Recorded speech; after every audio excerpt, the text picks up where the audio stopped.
Well, I mean, when you're going into research, there are definitely, I mean, disappointing times. Because there was this one contest that my research mentor wanted me to do a while back where you predicted a bunch of solubilities for all these molecules. And so, I mean, he really wanted to see that if I could use the methodology I'd learned in order to put forth something into this competition and do decently well.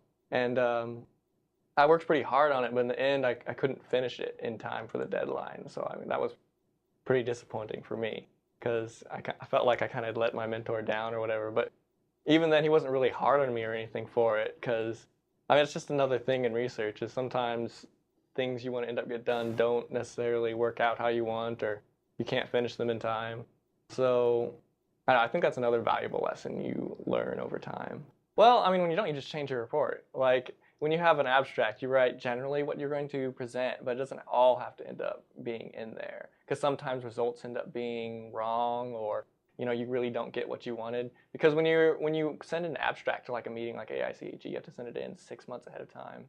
So you don't know what in those 6 months you're going to get done. You have some idea because you've been on, you know where you want your research to go, but sometimes you end up hitting a dead end, and so your research can't go in that direction, or yeah, your results are definitely different from what you were expecting, and so that's just what becomes integrated in your end up integrating your report at the end.